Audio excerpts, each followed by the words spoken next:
옛날 나주의 외곽 작은 마을의 갑수라는 가난한 선비가 홀로 살고 있었습니다. 그는 어릴 적 부모님을 여의고 가난한 환경 속에서도 과거 급제를 위해서 낮에는 밭을 갈고 밤이면 불을 밝히며 매일같이 글 공부에 매달렸지요. 하지만 그런 갑수의 노력에도 그는 십수년 동안 과거 시험에 거듭해서 낙방을 하였고 어느덧 그의 나이 역시 30에 가까워졌는데요. 갑수 도련님, 이번에 진짜 좋은 혼처가 하나 들어왔습니다. 거 나주 저작거리에서 새우젓 도매상을 크게 하는 집 따님인디. 그 집에서 가난해도 좋으니 어떻게든 양반집 자제를 구하고 있다고 하니 이 얼마나 좋은 기회입니까요?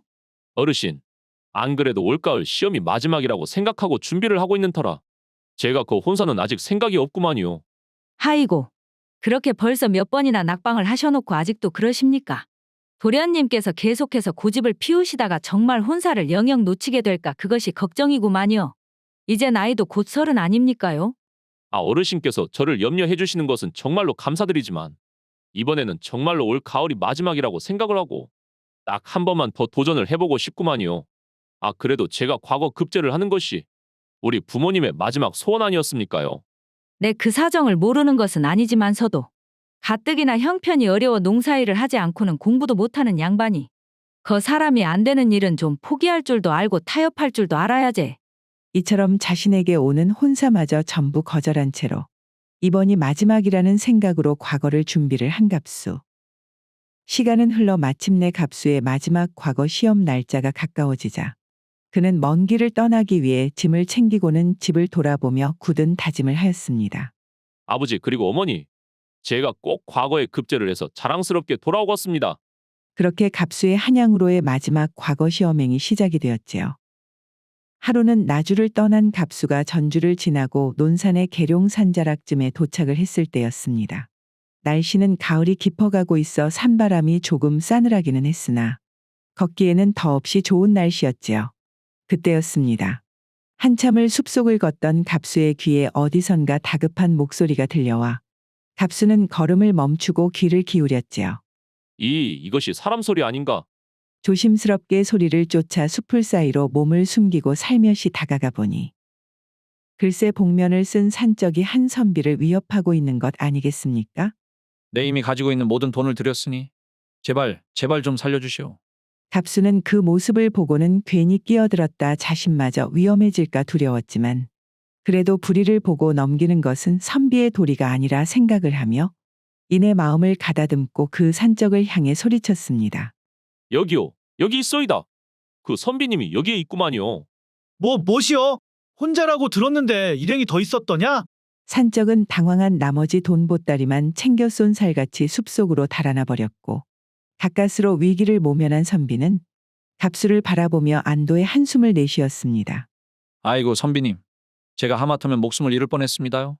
그나저나 어떻게 제가 여기 있는 것을 알고 사람들을 부르셨습니까? 그러자 갑수는 천연덕스럽게 웃으며 말했지요. 무슨 사람을 부르겠습니까? 혼자 다니는 처지에 자칫 잘못하면 나 역시 위험할 판이라 사람들이 더 있는 양 소리나 질러본 것이었죠. 무엇이라고요? 참으로 놀랍습니다. 그 순간에 그런 기질을 다 발휘하시다니 정말 큰 지혜를 가지신 분이시구만요. 저는 전주에 살고 있는 덕팔이라고 하는 선비입니다요. 제가 과거를 보러 한양으로 가던 길이었는데 이렇게 봉변을 당하게 된 것이었구만요. 그나저나 이렇게 큰 은혜를 입었으니 제가 어찌 감사의 말씀을 드려야 할지 모르겠습니다. 선비된 도리로 당연한 일을 한 것을 별 말씀을 다 하십니다. 저는 갑수라는 선비인데 저 역시 한양으로 가던 길이니 같이 동행하면 되겠구만요. 그게 제가 가진 노자돈을 전부 빼앗겨서 저는 한양까지 가기에는 조금 힘들 것 같구만요. 저는 아무래도 과거 시험을 포기하고 전주로 다시 돌아가야 할 것 같습니다. 보아하니 제가 나이도 위인 듯한데 저를 그냥 편하게 같은 마을 형이라고 생각하고 저와 함께 같이 가는 것은 어떻겠습니까? 저 역시 가진 돈은 얼마 없지만서도 그래도 아끼면 어떻게든 과거 시험장까지는 갈 수 있을 겁니다. 목숨까지 구해주셨는데 어찌 제가 더 이상 폐를 끼칠 수 있겠습니까? 그저 마음은 감사할 따름입니다만. 아, 그러지 말고 선비가 선비를 돕는 것은 마땅한 도리가 아니겠습니까? 그러니 너무 부담 갖지 말고 자자, 덕파리 동생 갈 길이 머니까 얼른 가보자고. 덕파리는 갑수의 따뜻한 마음씨에 크게 감동을 받아 눈시울이 붉어진 채로 대답 대신 연신 고개를 숙였습니다. 그렇게 뜻하지 않게 서로 동행을 하게 된 갑수와 덕파리. 그들은 넉넉하지 않은 여비를 아끼고 또 아끼기 위해 가끔은 민가에 들러 방 한편에 잠자리를 얻기도 했고 때로는 주막의 헛간에서 바람과 추위를 피하며 잠을 청하기도 하였지요. 둘은 함께 길을 걷고 밥을 먹으며 지내다 보니 어느새 자연스럽게 서로의 개인적인 이야기도 주고받으며 점차 사이가 가까워졌습니다. 자, 내일이면 한양에 도착할 것 같으니 오늘 밤은 특별히 술 한잔 해보자고. 그나저나 덕팔이 자네 거 전주에 처자식은 있는가? 허허. 저희 연로하신 어머니의 소원이 제가 장가드는 것이라 제가 일찍 장가를 들었습니다요. 슬하에 아직 자식은 없고 처만 있구만요. 그렇단 말이지. 그렇다면 지금쯤은 부인이 많이 보고 싶겠는디. 그것이 사실 제 눈에는 참말로 우리 부인이 미인이라 좋기는 한데 제가 남자답지 못해서 그런지 아니면 우리 부인은 그저 제가 마음에 들지 않는 건지 항상 저에게는 쌀쌀맞기만 하니 그게 고민이구만요. 참말로 내가 술이 들어가니 무슨 말을 다 하는지 모르겠습니다요. 그나저나 형님께서는 부인 이야기를 한 번도 안 하셨는데 고향에서 기다리고 있는 처자식이 있습니까요?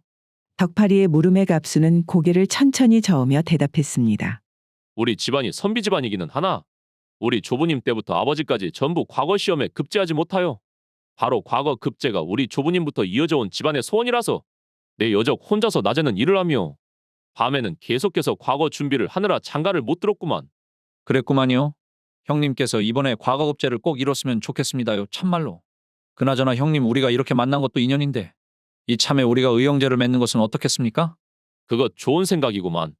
그러면 말이 나왔으니 하는 말인데 우리가 둘 다 과거 시험에서 합격하면 더없이 좋겠지만 혹시라도 한 명만 합격을 하게 된다면 합격하지 못한 다른 한 사람을 이끌어주는 것은 어떠한가?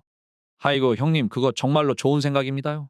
자 그러면 이 좋은 날에 다시 한번 술잔을 부딪혀야 하지 않겠습니까? 그날 밤 두 사람은 하늘에 뜬 환한 달빛 아래에서 술잔을 기울이며 밤이 늦도록 우정과 맹세를 나누었습니다. 이후 기나긴 여정을 마치고 마침내 갑수와 덕파리는 한양의 과거 시험장에 도착을 하였습니다. 시험장 앞은 이미 사방팔방 모여든 수백 명의 선비들로 북적였기에 두 사람은 일찌감치 서로에게 인사를 나누고는 각기 시험장으로 들어가 시험을 보게 되었는데요. 그런데 이것이 무슨 운명의 장난인지 마지막 시험이라고 생각했던 갑수는 보기 좋게 낙방을 해버리고 그의 도움으로 시험장에 올 수 있었던 덕파리가 떡하니 장원 급제를 해버리는 것 아니겠어요? 형님 이게 참말로 믿기지가 않구만요. 제가 장원이 되었다 합니다. 웜에 덕팔이 자네가 장원이라니.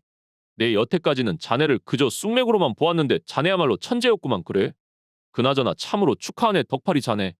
그때 논산에서 형님의 지혜가 없었으면 저는 분명 그 산적에 손에 죽었을 텐데 이 모든 것이 다 형님 덕분 아니겠습니까? 이번에는 제가 급제를 하였으니 다음번에는 형님께서 꼭 급제를 하실 거라 저는 믿습니다. 그 말에 고개를 끄덕이며 그저 쓴 웃음을 지어 보이는 갑수. 다음이라 그래. 기회가 있다면 말이지. 그렇게 마지막이라고 생각한 과거 시험에 낙방한 갑수는 다시 고향집으로 돌아와 농사일에 전념하기로 마음을 먹었습니다. 이제는 과거 시험에 대한 미련도 모두 내려놓고 그동안 애지중지 보았던 책들 역시 장터에 모두 헐값에 팔아버리고는 그나마 남은 작은 땅을 일구며 생계를 이어가기로 결심을 했지요. 그렇게 무거운 마음으로 지낸 지 반년쯤 지났을 무렵 초여름 뙤약볕 아래서 이마에 맺힌 땀방울을 연신 훔쳐내며 농사일에 열중인 갑수에게 반가운 손님이 찾아왔는데요. 갑수 형님 그동안 잘 계셨습니까? 워우 웜에 이것이 누구여 덕팔이 아닌가? 자네가 어찌 여기까지 다 찾아왔는가? 갑수는 반가운 마음에 덕파리에게 달려가 그의 손을 꼭 잡으며 환대를 해주었지요. 그리고 곧장 덕파리를 자신의 집으로 데리고 가 평소 자신이 아끼던 술을 내어주며 말했습니다. 그나저나 자네 기별도 없이 어쩐 일로다가 이 먼 곳까지 걸음을 하게 되었나? 형님 제가 다음 달에 해남에 있는 현감 자리가 공석이라 갑자기 그곳으로 발령이 나서 그 전에 형님 얼굴을 한번 뵙기 위해 이렇게 오게 되었습니다. 자네에게 현감 자리를 말인가? 장원이라 그런지 빨라도 너무나 빠르구만 그래. 정식으로 발령이 난 것은 아니고 다음 사람이 구해질 때까지 1년 동안 그저 자리만 지키다 다시 제가 사는 전주의 자리를 봐주신다고 하여 수락하였습니다요. 그나저나 형님께서는 지금도 과거 공부를 하고 계십니까요? 덕파리의 물음에 갑수는 쓴웃음을 지으며 고개를 저었지요. 나는 이제 과거를 포기했구만. 내 어디 공부만 할 수 있는 처지도 아니고 이제 나이도 30을 목전에 두었고 그동안의 과거 공부 때문에 가산도 거의 다 떨어졌으니 이제는 먹고 살 걱정도 하며 슬슬 혼처도 알아봐야 하지 않겠나. 아, 안 됩니다, 형님. 형님 같은 분은 필히 큰일을 하셔야 할 분인데 절대로 안 될 일입니다. 그러면서 덕팔이는 잠시 생각에 잠기더니 갑자기 얼굴을 밝히며 다시 말을 꺼냈습니다. 그런 말입니다. 형님, 차라리 전주에 있는 저희 집으로 오셔서 다시 한번 공부를 해보는 건 어떻겠습니까? 자네 집이라니 그게 무슨 말인가 덕팔이. 원래 저는 해남으로 가면서 저희 가족들을 전부 데리고 갈 생각이었는데 아무래도 연로하신 어머니를 먼 해남까지 모시고 가는 것은 부담이 돼요. 어머니와 철을 그냥 전주 집에 남겨두고 저 혼자 해남으로 가기로 하였습니다. 그런데 제가 없는 동안 형님께서 저희 집에 머무르며 글 공부도 하시고 어머니와 철을 좀 살펴주시면 해남에 있는 저에게도 큰 힘이 되지 않겠습니까? 아무리 그렇다고는 해도 이것이 워낙에 갑작스러워서. 형님, 제가 어떻게든 형님께서 과거에 급제하실 때까지 얼마든지 지원하겠습니다. 저희 인연이 어디 보통 인연입니까, 형님? 그래 덕팔이. 자네가 이리 진심으로 청을 하는데 내가 어찌 거절을 하겠는가? 그렇다면 나야말로 모쪼록 잘 부탁하겠네. 갑작스러운 덕팔이의 제안으로 갑수의 마음속에서는 꺼져가는 희망의 불씨가 다시 살아나는 것을 느꼈지요. 그리하여 갑수는 그날로 짐을 꾸려 덕팔이와 함께 전주로 향하였고 며칠을 걸려 도착한 전주의 덕팔이 집은 갑수의 상상을 훨씬 뛰어넘는 큰 기와집이었지요. 갑수가 대문을 들어서니 덕팔이의 어머니가 황급히 마당으로 나와 갑수의 손을 붙잡고는 아이고, 자네가 우리 아들을 살려준 은인이라고. 내가 얼마나 자네 이야기를 많이 들었는지 모르구만. 모쪼록 이 집은 이제 자네 집이라고 생각을 하고 마음 편히 과거 준비를 하시게나. 아, 은혜는 은혜로 갚아야 하지 않겠나? 하이고 어머님 말씀만으로 감사드립니다. 제가 폐를 끼치게 될까 염려스럽지만 지내는 동안 잘 좀 부탁드리겠습니다. 그때 덕팔이의 어머니를 뒤따라 조용히 걸어 들어온 여인이 있었으니 그녀는 바로 덕팔이의 부인 춘심이었지요. 춘심이라고 합니다. 잘 부탁드리겠습니다. 춘심이의 목소리에는 예의가 있었지만 어딘지 모르게 차가운 느낌이 나기도 하였기에 갑수 역시 그저 조용히 고개를 숙여 인사로 대답을 하였지요. 이어서 덕팔이는 갑수를 행랑채 앞으로 데리고 가더니 그곳에서는 젊은 머슴 하나가 허리를 꾸벅 숙이며 달려왔습니다. 하이고 도련님 돌아오셨습니까요? 이 친구는 봉섭이라는 머슴인데 우리 집에 들어온 지는 이제 1년밖에 되지 않았지만 일도 성실하게 하고 믿음직한 친구입니다. 형님께서 뭐든 필요한 게 있으시면 이 녀석에게 시키시면 됩니다요. 아예 봉섭아, 내가 해남으로 가 있는 동안에는 갑수 형님이 곧 이 집의 주인이시니 형님 말씀은 내 말이라고 생각하고 정성껏 모셔야 한다. 도련님 염려 마시고 다녀오십시오. 제가 이 갑수 도련님이 필요한 게 있으시면 뭐든지 제 일처럼 할 테니 말입니다.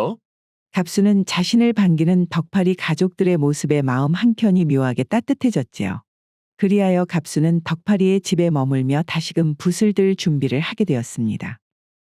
이후 덕팔이는 해남으로 떠나게 되었고 갑수가 덕팔이의 서재에서 지내며 공부를 한 지도 어느덧 한 달의 시간이 흘렀습니다. 갑수에게 있어 덕팔이의 집은 모든 것이 완벽했으나 다만 그의 마음에 한 가지 걸리는 것은 바로 한 지붕 아래서 덕팔이의 부인 춘심이와 함께 지내야 한다는 것이었는데요. 집 마당에서 가끔 춘심이와 마주칠 때면 그녀는 왠지 모르게 갑수의 눈치를 보며 그저 말없이 고개를 조용히 숙이고 지나갈 뿐이었습니다. 그렇게 계속해서 어색한 분위기가 이어지던 어느 날 밤, 갑수는 깊은 밤중 배가 아파 한밤중에 잠에서 일어나게 되었지요. 하이고 이거 배가 살살 아픈 것이 저녁을 먹은 것이 어디가 잘못되었단가. 갑수가 화장실을 가기 위해 서재에서 나와 마당으로 나가려는 찰나 조용한 밤 공기를 가르며 어디선가 인기척이 들렸으니 그것은 다름 아닌 머슴 봉섭이가 덕팔이의 부인 춘심이의 방에서 슬그머니 나오는 소리였지요. 뭐시오? 저 녀석은 분명히 봉섭이 녀석이 아닌가?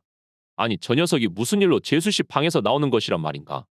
봉섭이는 이미 춘심이의 방 출입이 익숙한 듯이 느긋하게 자신의 방으로 돌아가고 있었고 그 모습을 지켜보던 갑수의 머릿속에는 얼마 전 덕팔이가 했던 말이 떠올랐습니다.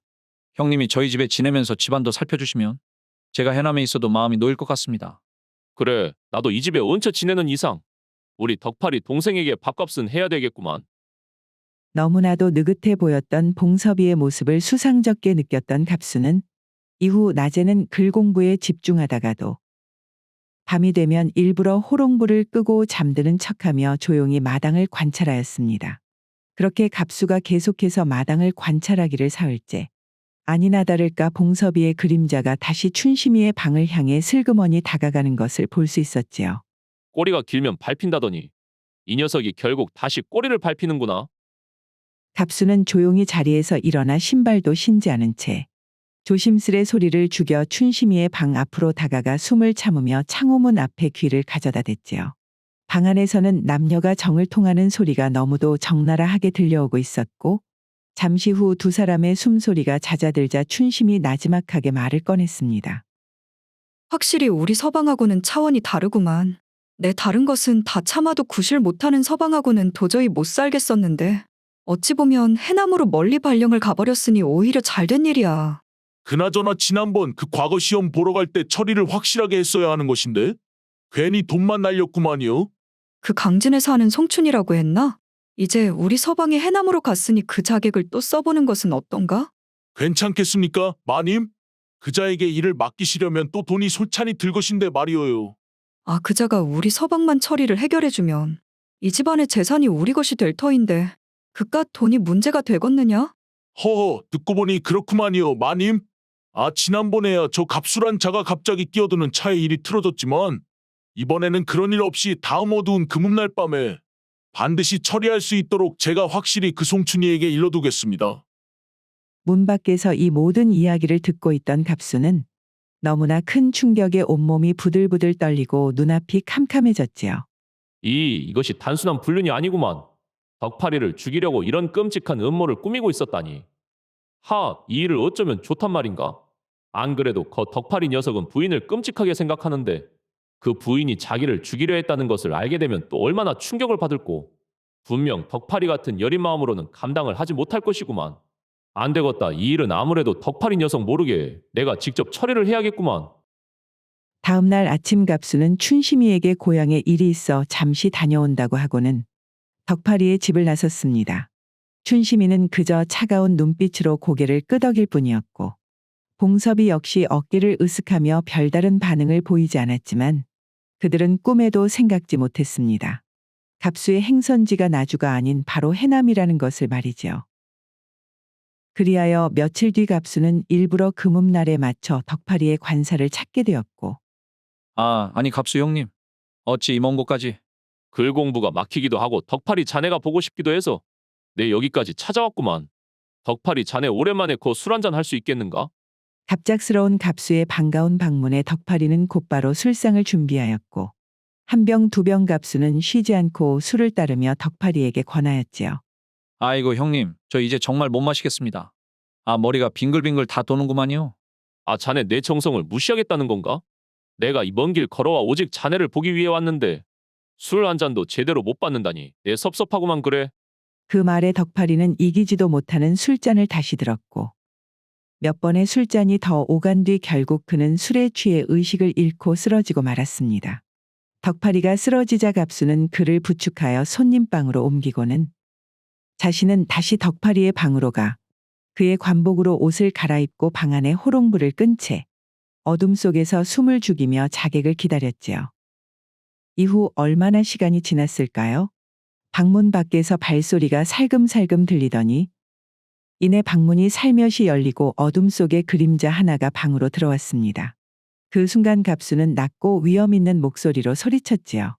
송춘이 이놈, 오메어, 어떻게 제 이름을 알고 계십니까? 니놈이 강진에 사는 송춘이라는 것을 내 모를 줄 알았느냐? 내가 오늘 나를 죽이려 한다면 내 현감의 모든 지위를 동원하여 너뿐만 아니라 강진에 있는 니놈의 가족의 사돈의 8촌까지 이 땅에서 모조리 뿌리를 뽑을 것이야.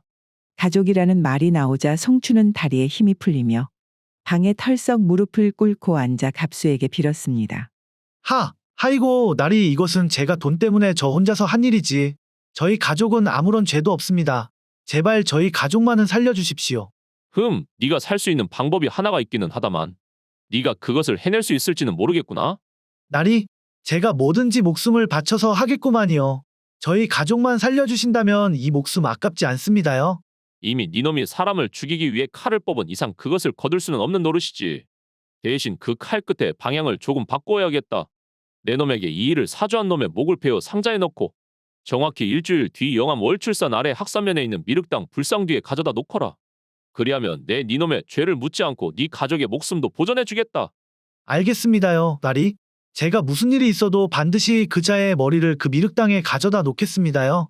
송추는 갑수에게 연신 고개를 숙이고는 재빠르게 방을 빠져나갔고 갑수는 한동안 침묵 속에서 긴 한숨을 내쉬며 긴장으로 얼어붙었던 어깨를 풀었지요. 이후 시간은 일주일이 지나고 약속된 날이 오자 갑수는 월출산을 향해 길을 떠났습니다. 하루를 꼬박 걸어 작은 미륵당에 도착한 갑수. 그가 조용히 숨을 고르고 불상 뒤를 살펴보자 그곳에는 약속대로 보자기에 쌓인 작은 상자가 그의 눈에 들어왔지요. 그래, 하나는 처리되었고 이제 나머지 일을 하러 갈 때가 되었구만. 갑수가 미륵당에서 상자를 가지고 다시 전주의 덕파리의 집으로 돌아오자 춘심이 마당으로 나와 그를 맞이하였습니다.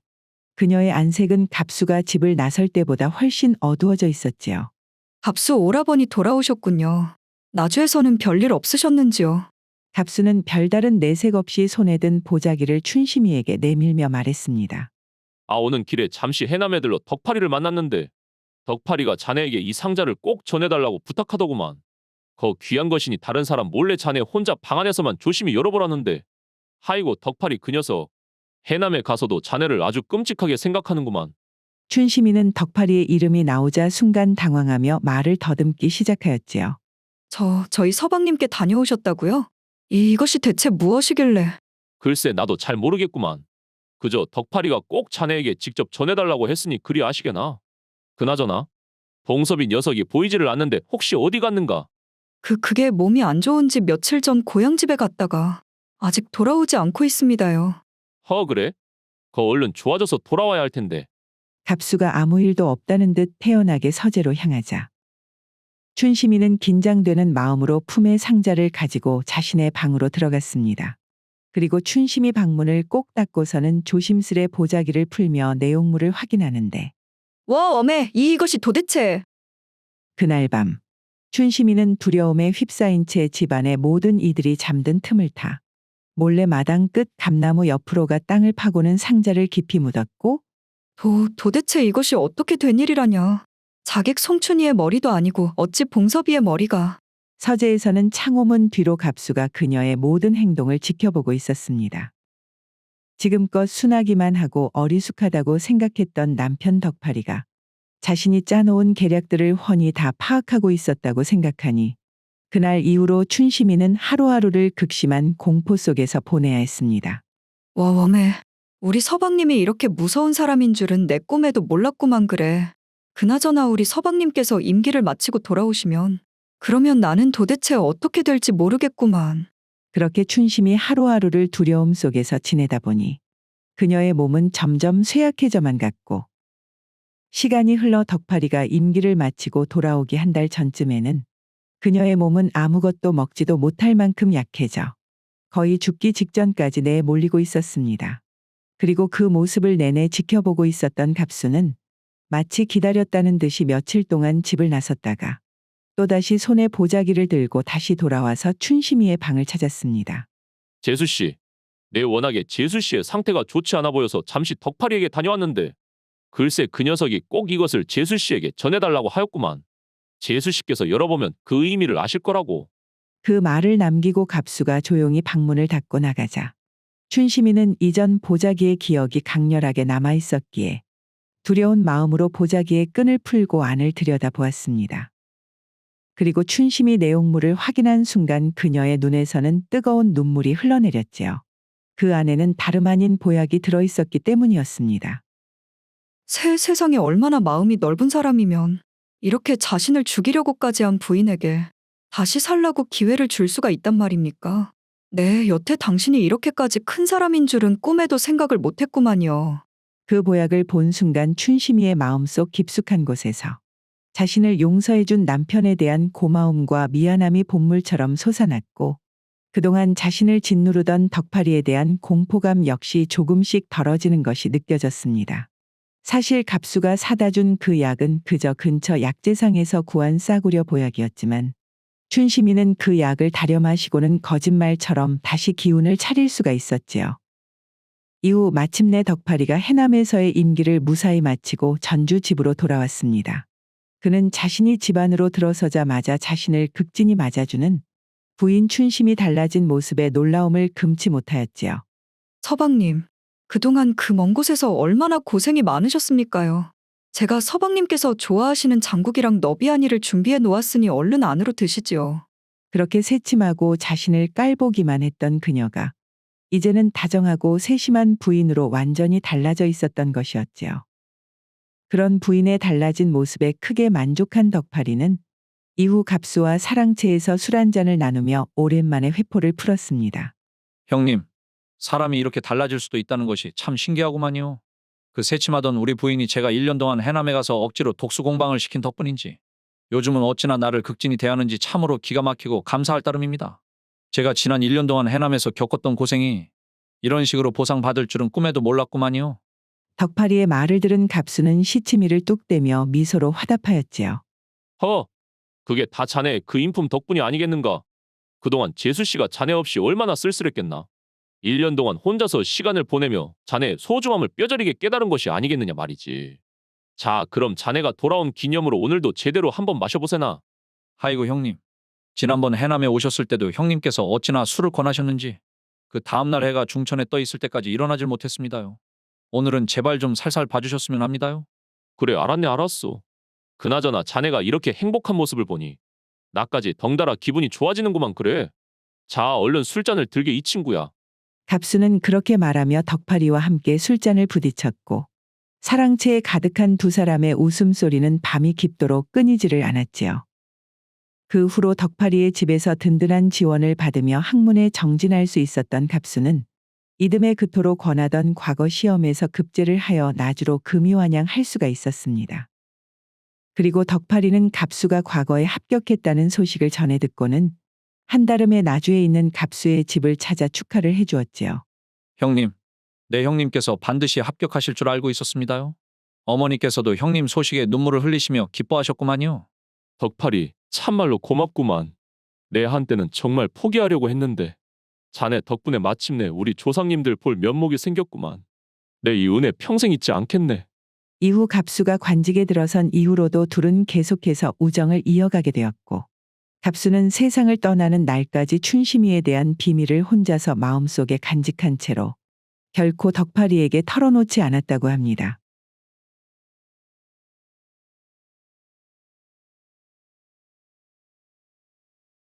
오늘의 고전여행 이야기는 이것으로 마치겠습니다.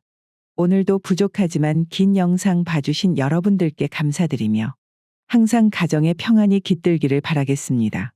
그럼 저는 다음 영상으로 다시 찾아뵙겠습니다. 감사합니다.